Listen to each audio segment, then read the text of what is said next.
The tears were hot, spilling into her champagne glass as the music swelled in the ballroom. "My ex called me fat," she whispered, her voice, trembling, meant only for the empty balcony. But she wasn't alone. The man standing in the shadows didn't offer a platitude. He didn't tell her she was beautiful. Instead, Dominic Rousseau, the most ruthless crime boss in Chicago, simply adjusted his cufflinks, his eyes turning to ice. He was going to burn the world down for her. The crystal chandeliers of the grand ballroom cast fractured, glittering light across the polished marble floors.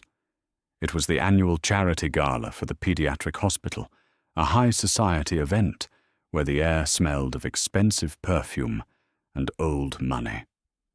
For Clara Davis, it just smelled like anxiety and spun sugar.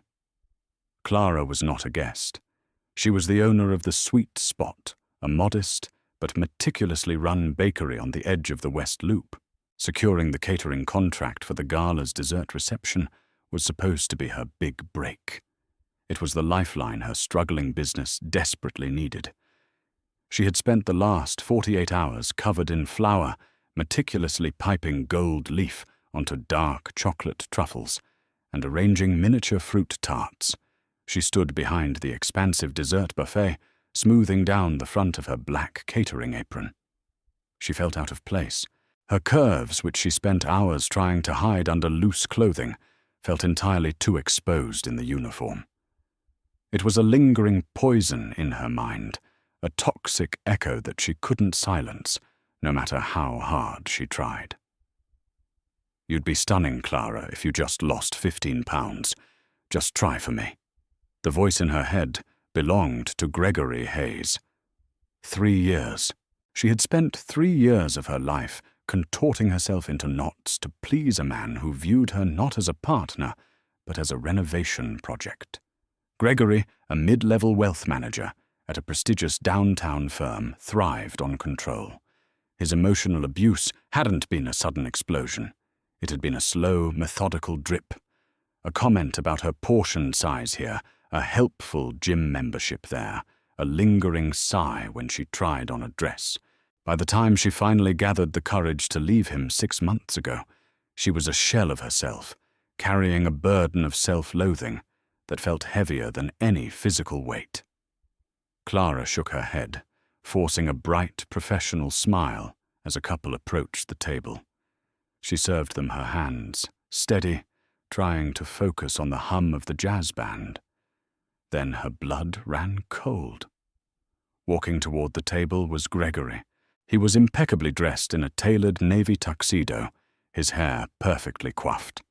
Clinging to his arm was a woman who looked like she had walked straight out of a magazine, tall, waif-thin, with sharp cheekbones and a hollow smile. Clara's heart hammered against her ribs like a trapped bird. She wanted to shrink, to dive under the linen-draped table and hide, but she was frozen. Gregory's eyes scanned the desserts before landing on the caterer. A slow, cruel smirk spread across his face. He nudged his companion, whispering something in her ear that made her let out a high-pitched, tinkling laugh. "Well, well." "Clara," Gregory said, stepping up to the table. His voice held that familiar, condescending lilt. "I didn't expect to see you here. Serving, I see. It fits." "Hello, Gregory." Clara managed to say, her voice tight. "Can I offer you a truffle?" Gregory looked her up and down, his gaze lingering deliberately on her waistline. "No thanks. We actually care about our arteries, though it looks like you've been doing plenty of taste testing yourself since we broke up. Business must be heavy." The woman on his arm giggled again, leaning into him. "Greg, don't be mean. She's just doing her little job." The words hit Clara like physical blows. The heat rushed to her cheeks, the familiar sting of humiliation prickling behind her eyes.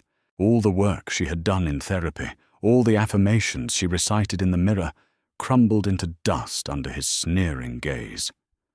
"If you'll excuse me," Clara whispered, her voice cracking. She turned on her heel and fled. She pushed through the heavy velvet curtains behind the serving station, navigating the dimly lit service corridors, until she found a heavy fire door. She shoved it open, stepping out onto a secluded stone balcony overlooking the Chicago River. The cool night air hit her flushed face, but it wasn't enough to stop the tears. They spilled over hot and bitter, ruining her carefully applied mascara. She leaned against the stone balustrade, wrapping her arms around herself, feeling entirely, utterly broken. She didn't hear the door open again. She didn't hear the soft, deliberate footsteps of a predator stepping into her space. Dominic Russo did not attend charity galas because he cared about the cause. He attended because the venue was unofficially his, the politicians in the room owed him money, and keeping up the facade of a legitimate real estate tycoon required occasionally putting on a tuxedo and drinking terrible champagne. He was bored. The room was full of sycophants and parasites.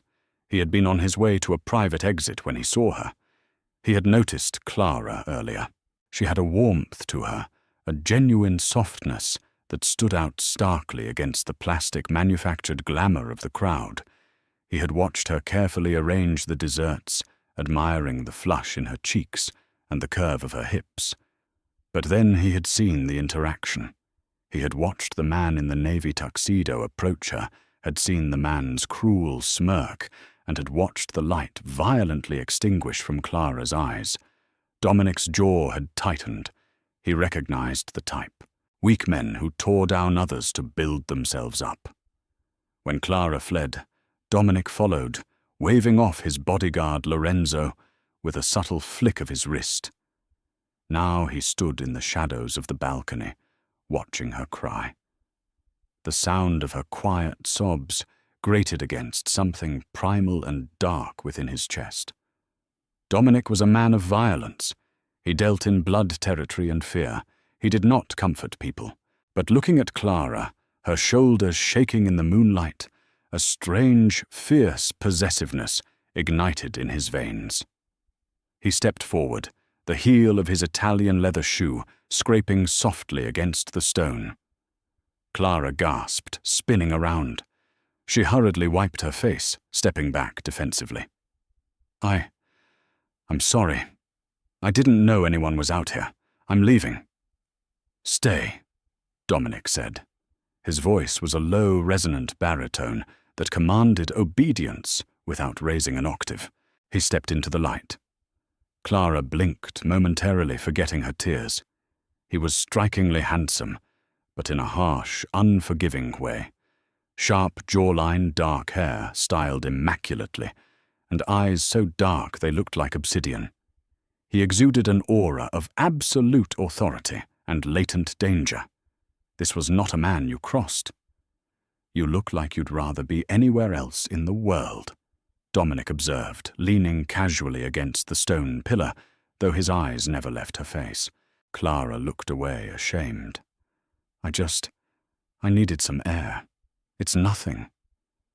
"It didn't look like nothing," Dominic replied smoothly. He took a slow step closer. The scent of him, cedar expensive bergamot, and something sharp and metallic enveloped her. "I saw the man at your table." "Who is he?" Clara swallowed hard. Why was she talking to this stranger?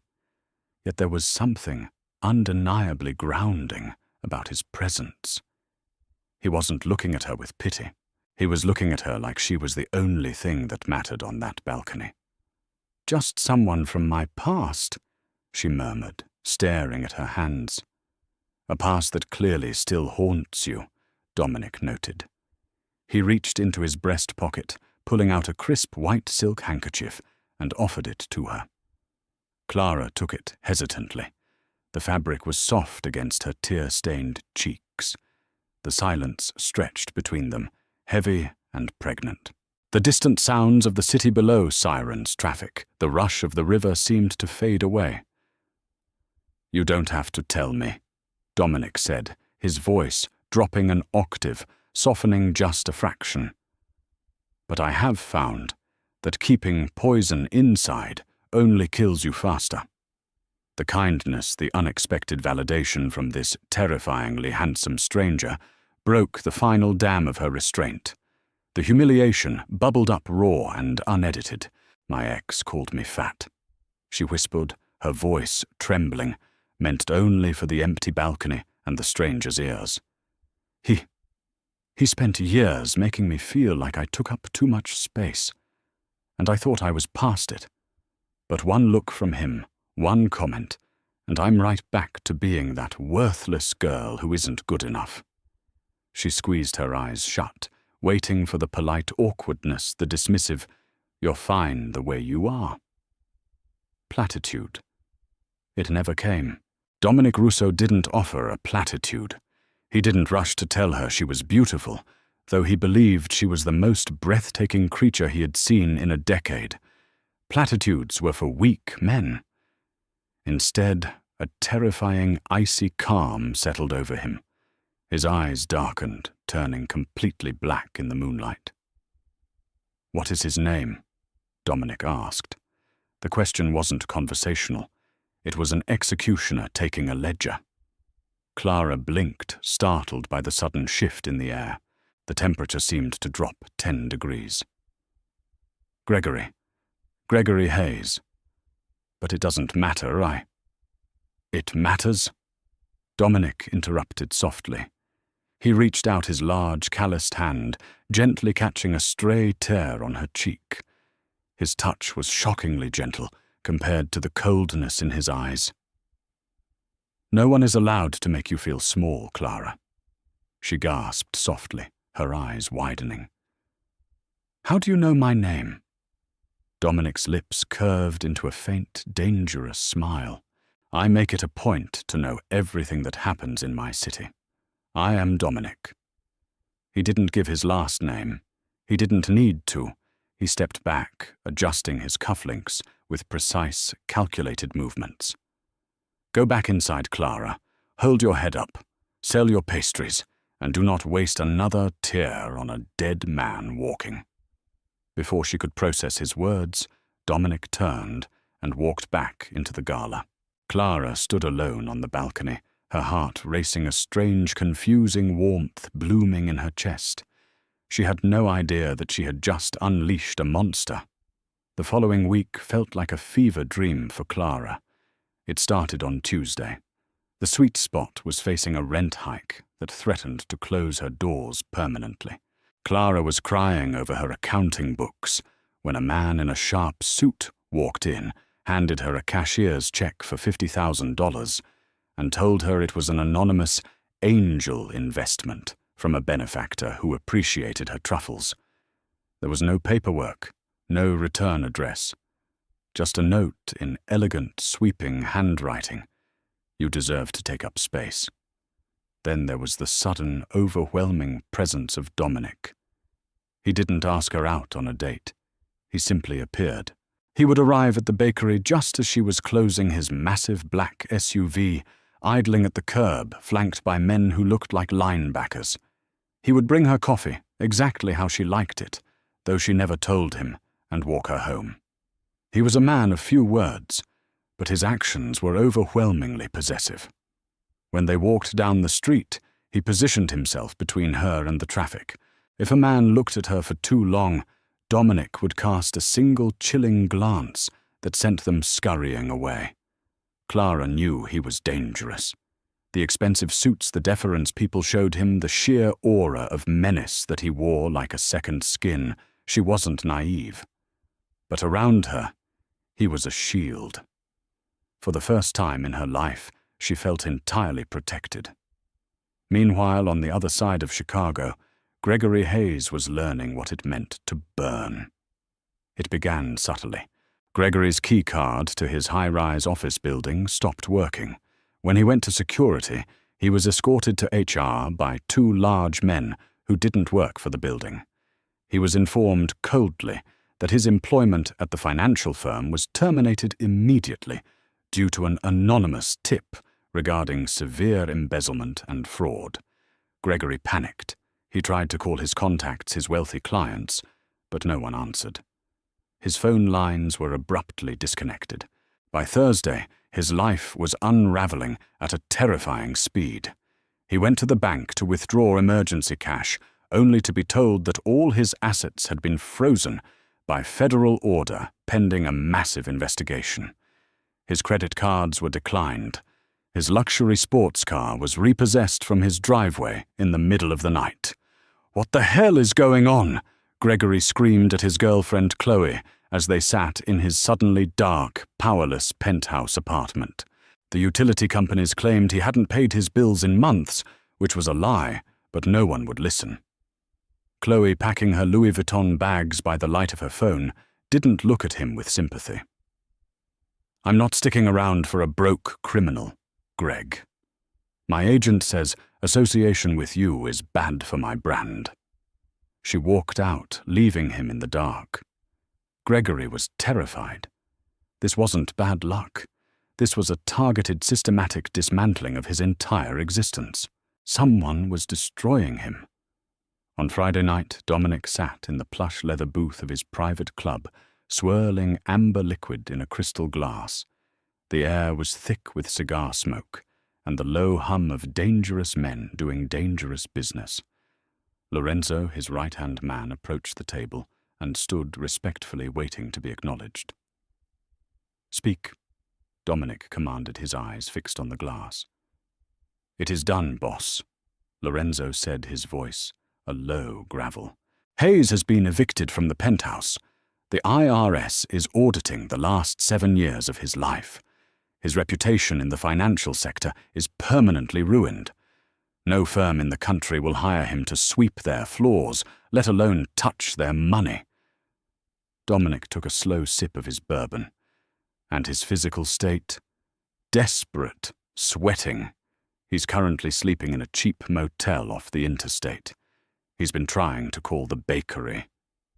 Dominic's hand stopped mid-air. The glass clinked against the mahogany table, the sound ringing out like a gunshot in the suddenly quiet room. He tried to contact Clara. Dominic's voice was a lethal whisper. "Yes, boss. He thinks she has something to do with his bad luck since he saw her at the gala." "We intercepted the calls, of course. She knows nothing."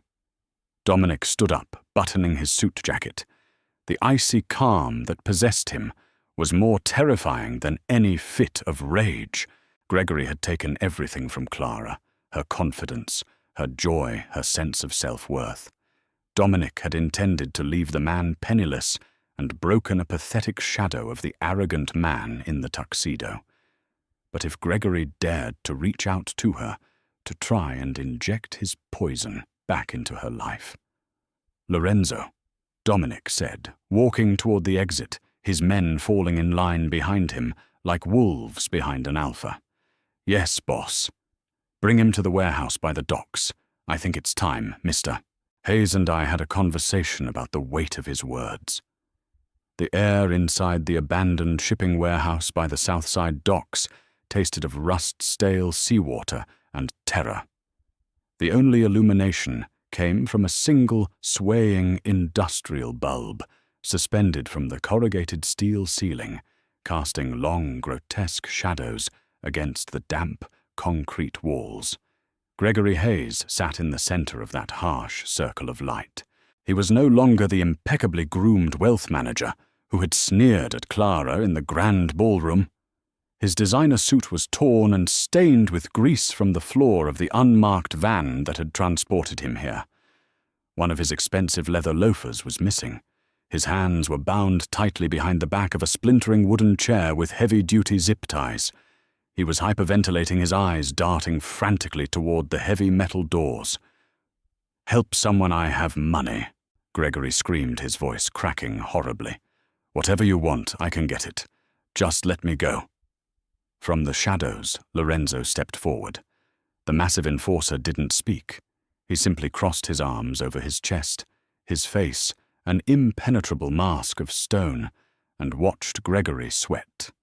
The silence in the warehouse was absolute, save for the rhythmic, agonizing drip-drip-drip of a leaky pipe somewhere in the darkness. Then The heavy metal door at the far end of the warehouse groaned open. The silhouette of a man stepped through, flanked by the bitter Chicago night wind. Dominic Rousseau walked with the unhurried, predatory grace of a man who owned the very ground he stepped on. He was dressed flawlessly in a charcoal three-piece suit, a stark contrast to the grime of his surroundings. As Dominic approached the circle of light, Gregory's frantic babbling died in his throat. He didn't know who this man was, but the sheer, suffocating aura of power radiating from Dominic was enough to freeze the blood in his veins. Dominic stopped a few feet from the chair. He looked down at Gregory with an expression of profound, chilling boredom. He reached into his pocket, retrieved a silver monogrammed lighter and a dark cigar, and methodically lit it. The aromatic scent of expensive tobacco momentarily masked the smell of fear. "Mr. Hayes," Dominic finally spoke his voice, a low, gravelly baritone that echoed off the steel walls. "I understand you have had a difficult week." Gregory swallowed hard, his Adam's apple bobbing. Who are you? Did Chloe send you? Is this about the Cayman accounts? Because I can explain. I have no interest in your petty financial crimes." Dominic interrupted, exhaling a plume of thick blue smoke. "Though I must admit, ensuring Detective Miller at the White Collar Division received your encrypted hard drives was a necessary step in our process. You see, Gregory, I believe in thoroughness."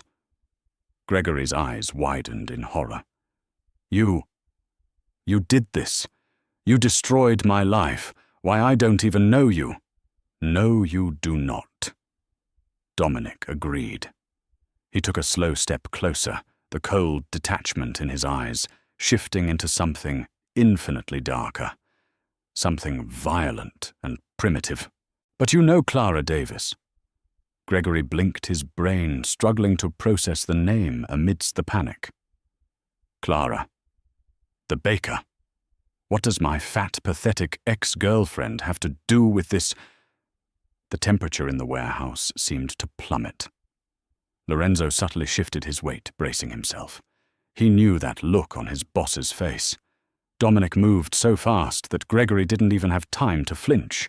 In a fraction of a second, Dominic's hand shot out, his leather-clad fingers wrapping around Gregory's throat with the crushing force of a steel vice. The chair tipped backward, and Dominic drove Gregory's head down toward the concrete, stopping him a mere inch from smashing his skull against the floor. Gregory gasped for air, his face turning a mottled purple, his eyes bulging as he stared up to the obsidian void of Dominic's gaze. "You will never speak of her with anything less than absolute reverence," Dominic whispered, his voice vibrating with lethal intent. "You spent 3 years making her feel as though she took up too much space. You broke her spirit to feed your own pathetic ego." Dominic hauled the chair upright, releasing Gregory's throat. Gregory slumped forward, violently coughing and gasping for the damp warehouse air. "Let me explain something to you about space. Gregory." Dominic continued, smoothing a microscopic wrinkle from his suit jacket. "A man's worth is measured by the protection he offers, not the pain he inflicts. You demanded she shrink herself. So I have decided to shrink your world until there is nothing left." Dominic snapped his fingers. Lorenzo stepped forward, holding a black leather folder. He opened it and presented the documents to Gregory, holding a flashlight so the trembling man could read. Gregory stared at the neat, tabular destruction of his entire existence. He began to weep, ugly, racking sobs that echoed pathetically in the cavernous space. "Please," Gregory begged, snot running down his face. "I'll leave the city. I'll never talk to her again. You can have her. She's yours. Just let me live." It was the worst thing he could have possibly said. Dominic's jaw clenched so hard, a muscle ticked in his cheek. The absolute cowardice, the willingness to trade the woman he had abused like she was a piece of property, it disgusted Dominic on a visceral level. She is not a commodity to be traded, you repulsive worm, Dominic snarled. And I do not want you dead. Death is a release. It is too kind for you. Dominic turned his back on the crying man, buttoning his jacket. Lorenzo, Dominic said, his tone returning to a businesslike clip. There is a deep-sea commercial fishing vessel leaving for the Bering Sea tomorrow morning at 0400 hours. The captain owes me a significant favor. Put Mr. Hayes on that boat.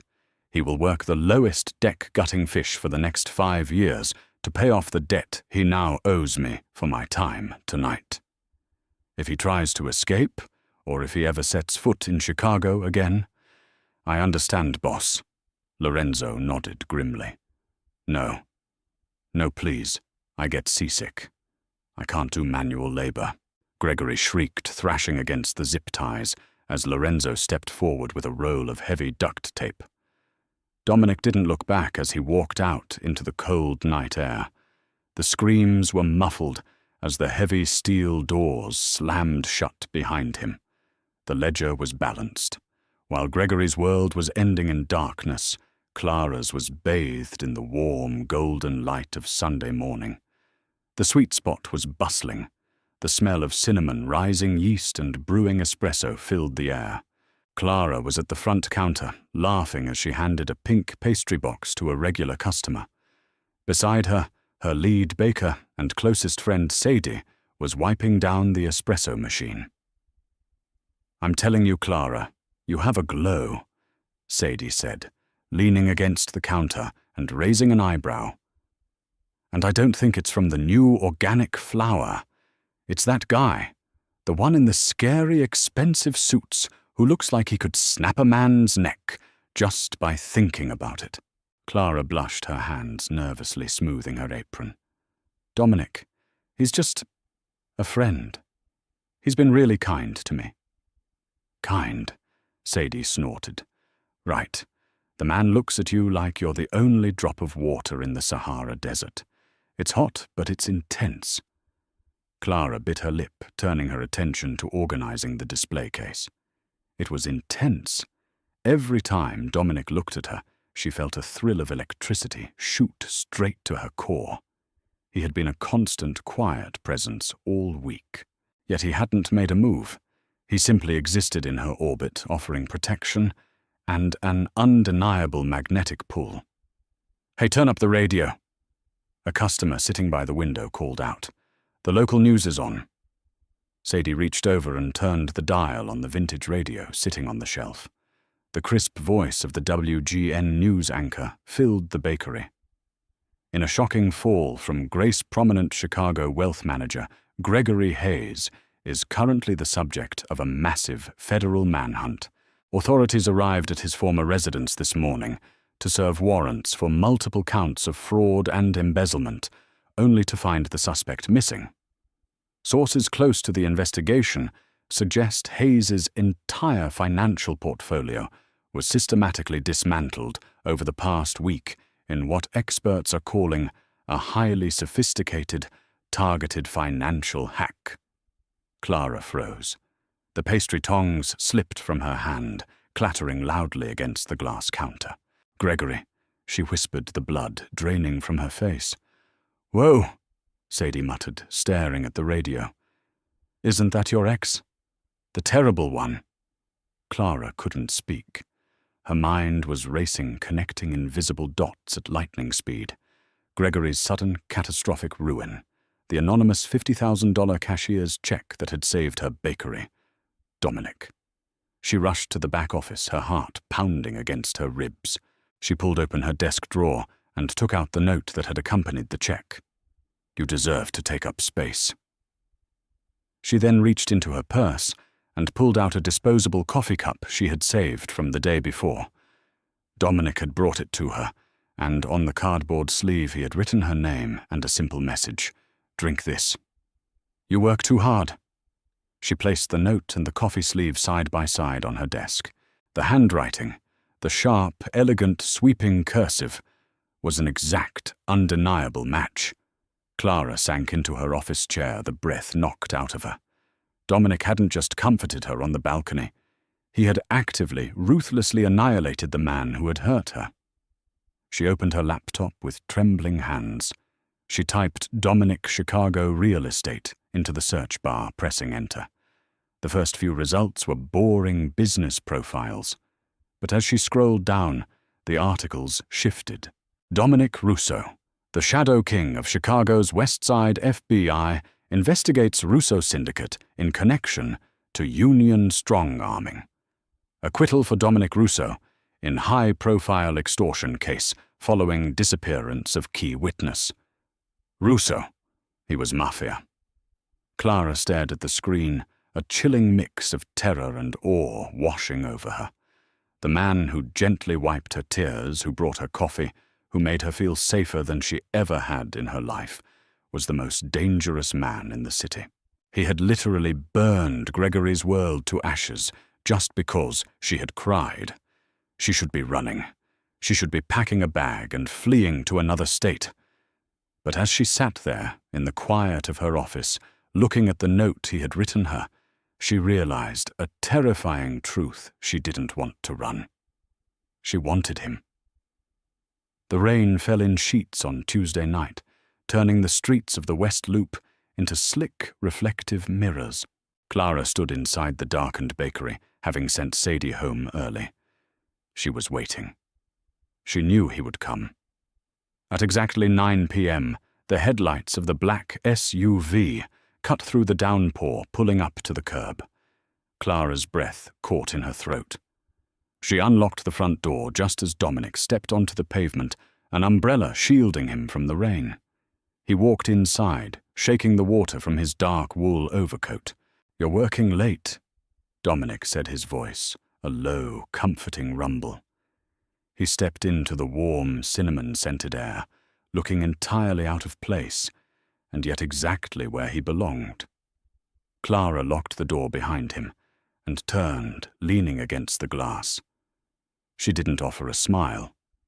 She looked at him, really looked at him, taking in the sharp angles of his face, the danger coiled in his posture. "Your name is Dominic Russo," she said. Her voice didn't shake. Dominic froze. The faint softening around his eyes vanished, replaced by an expression of absolute guarded stone. He slowly lowered the umbrella, his gaze locking onto hers. "Yes," he replied simply. He didn't deny it. He didn't offer excuses. "You're the head of the Chicago Syndicate." "That is what the federal government calls it, yes." Clara took a step forward, her heart hammering wildly. "The check, the $50,000. That was you." "Your landlord was being unreasonable," Dominic said softly.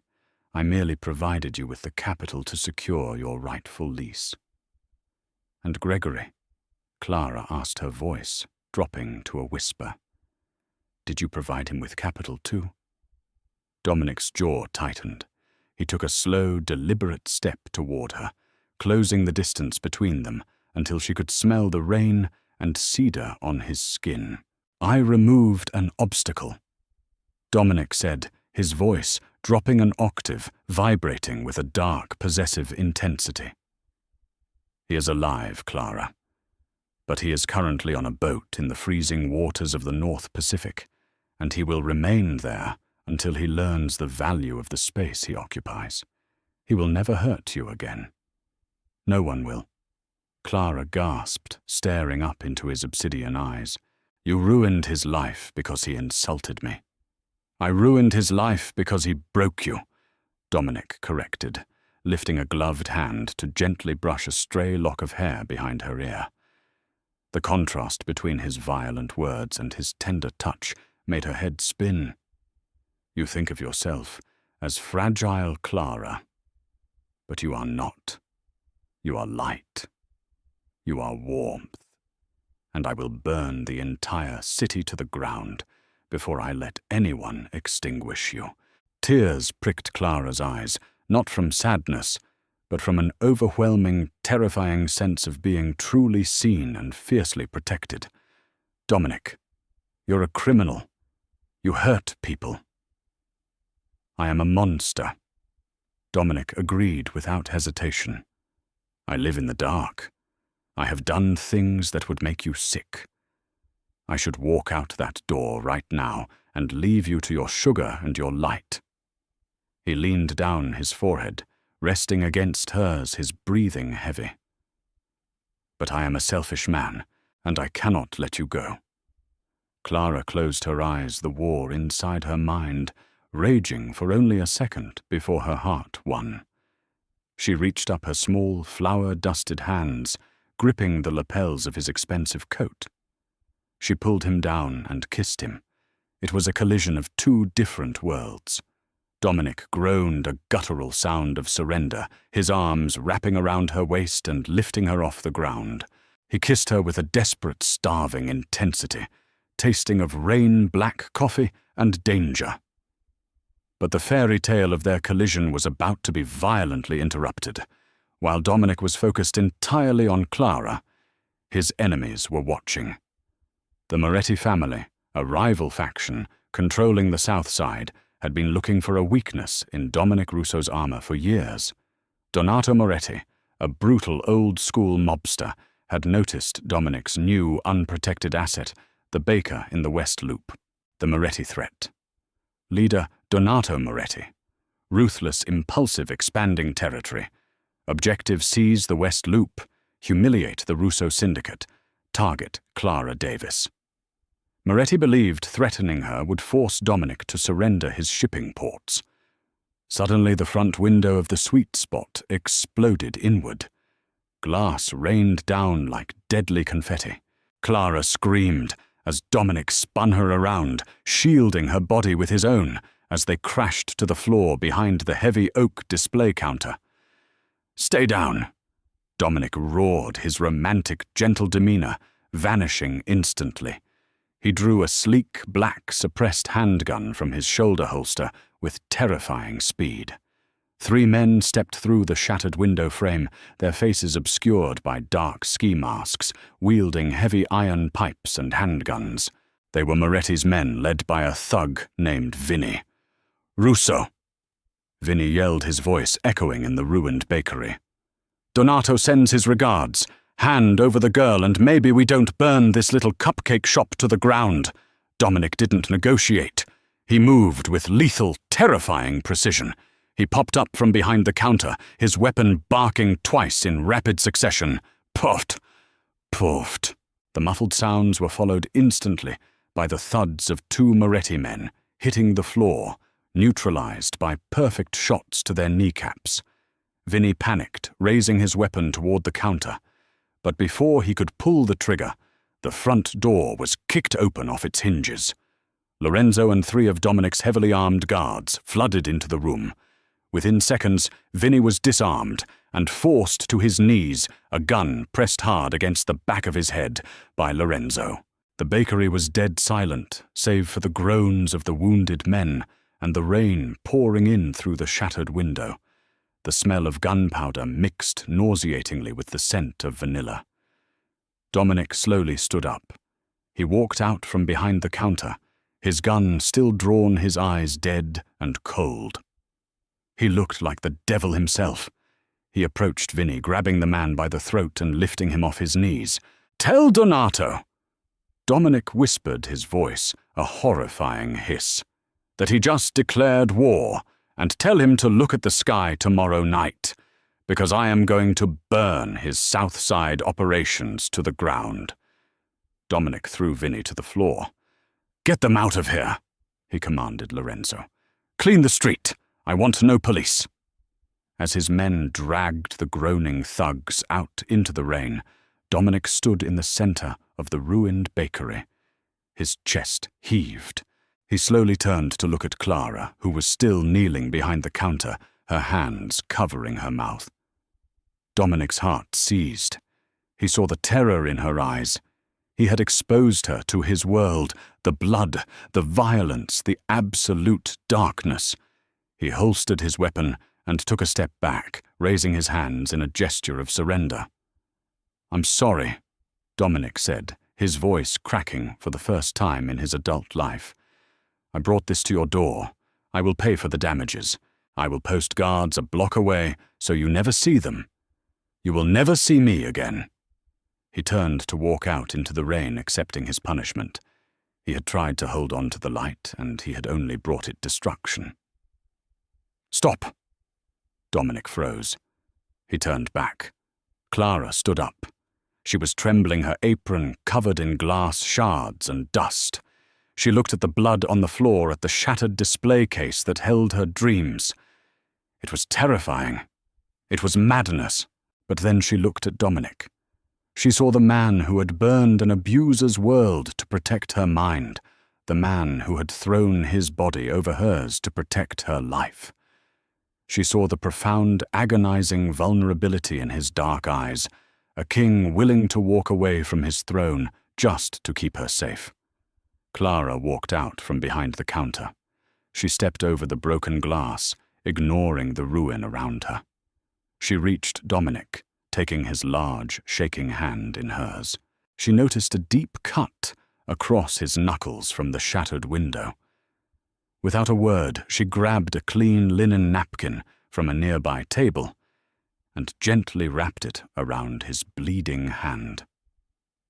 "You're bleeding," she whispered, her thumb stroking the uninjured part of his skin. Dominic stared at her, utterly bewildered. "Clara, they came to kill you to get to me. You should be screaming at me to leave." Clara looked up, her eyes fierce and clear. The timid, self-conscious girl who had cried on a balcony over a cruel ex was gone. In her place stood a woman who realized she had the love of a monster, and she found she didn't mind the dark. "They broke my window," Clara said, her voice steady. "They ruined my truffles." She tightened the bandage on his hand, her gaze locking with his. "You told Vinny you were going to burn Donato's operations to the ground." "I will." Dominic promised the lethal vow, returning to his voice. Clara offered him a small, dangerous smile. "Good. Let it burn." The next 48 hours descended into a symphony of calculated destruction. Dominic did not simply move Clara to a hotel. He relocated her to his personal fortress, a sprawling, fortified penthouse, occupying the entire top 2 floors of a gleaming glass skyscraper in the Gold Coast. The elevator required retinal scans. The glass was ballistic, and the perimeter was guarded by men who moved like silent, heavily armed ghosts. For Clara, stepping into Dominic's home was like stepping into the man's mind. It was impeccably clean, starkly beautiful, and devoid of warmth. Black marble floors, charcoal walls, and sweeping floor-to-ceiling windows that looked down upon the city he ruled. It was lonely. But when he looked at her, the coldness of the space vanished, replaced by a burning, suffocating heat. "I have to leave," Dominic told her on Wednesday evening. He was dressed in black tactical gear, a stark departure from his usual tailored suits. He was checking the magazine of a matte black rifle. "Donato Moretti needs to understand that touching what is mine carries an absolute price." Clara stood by the massive kitchen island, gripping a mug of tea. She didn't ask him not to go.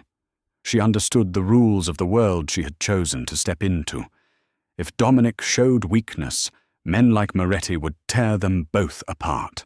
"Come back to me," Clara whispered, stepping forward to press her hand against his armored chest. Dominic leaned down, kissing her fiercely, a desperate claiming, before he walked into the fire. "Before the sun rises, Lorenzo will be at the front door. Matteo is monitoring the security hub downstairs. No one gets in." Dominic vanished into the night. By midnight, the sky over the south side of Chicago glowed an unnatural, bruised orange. Clara watched from the panoramic windows as distant plumes of black smoke rose into the clouds. Dominic was keeping his promise. Donato Moretti's illegal casinos, his smuggled weapons caches, and his prized shipping yards were systematically being reduced to ash. but a cornered rat is the most dangerous kind. At 2 a.m., the power in the penthouse abruptly cut out. The hum of the climate control died, and the emergency red backup lights flickered on, casting sinister, bloody shadows across the black marble. Clara froze. She waited for Lorenzo to knock on the door to assure her it was a city grid failure. But the silence stretched thick and suffocating. The soft click of the private elevator doors sliding open made her blood run cold. Lorenzo didn't have the biometric access to open those doors. Only Dominic did. And Matteo, the head of security. Clara slipped off her shoes, her bare feet silent against the cold stone floor.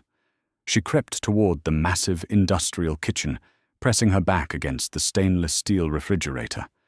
Heavy boots echoed down the hallway. "Clara," a voice called out softly. It was Matteo, but the tone was wrong.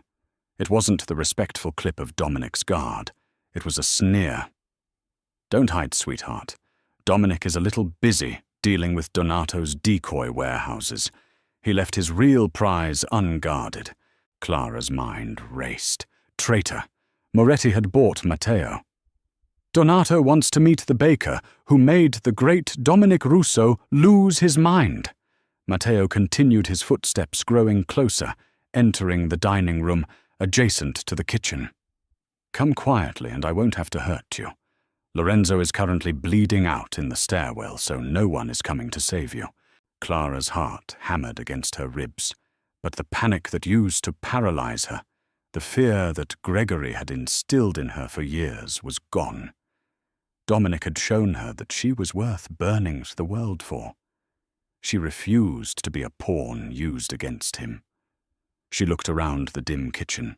On the counter sat the supplies Dominic had procured for her to keep her busy, heavy bags of ultra-fine confectioner's sugar organic flour and a professional culinary blowtorch she used for crème brûlée.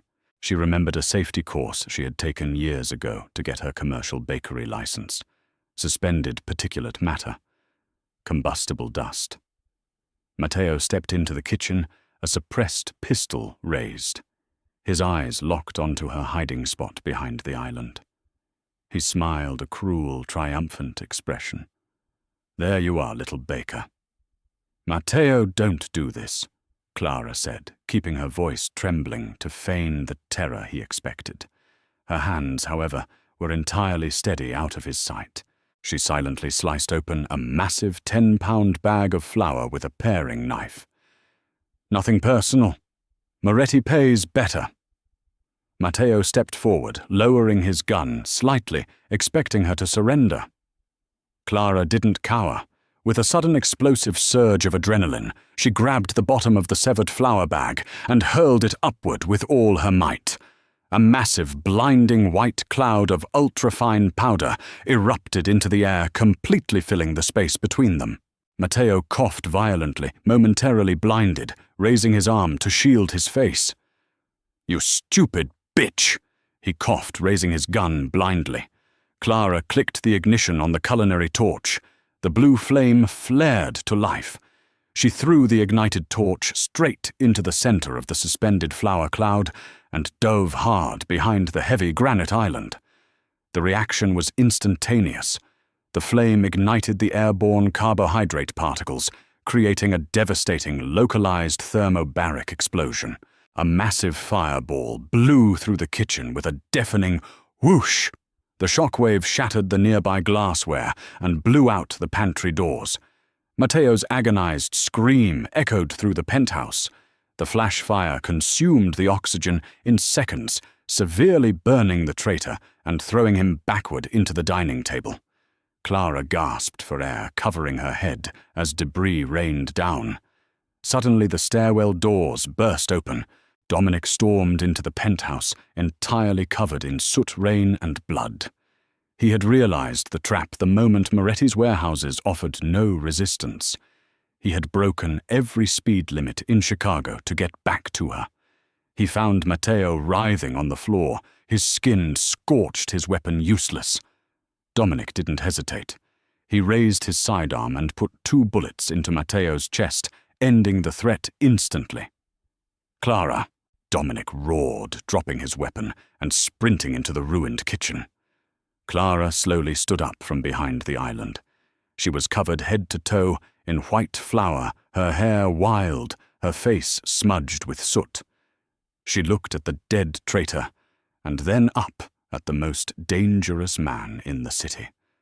Dominic fell to his knees in front of her, his hands frantically checking her arms, her face, her neck for injuries. His breathing was ragged, his eyes wide with a terror he had never known. "I'm okay," Clara whispered, reaching out to cup his rough, soot-stained face. "I'm okay, Dominic. He didn't touch me." Dominic pulled her against his chest, burying his face in her flour-covered neck, trembling violently. The ruthless mafia boss, the man who had just orchestrated the downfall of a rival empire, was weeping into her shoulder. "I thought I lost you," he choked out, his grip bruising in its intensity.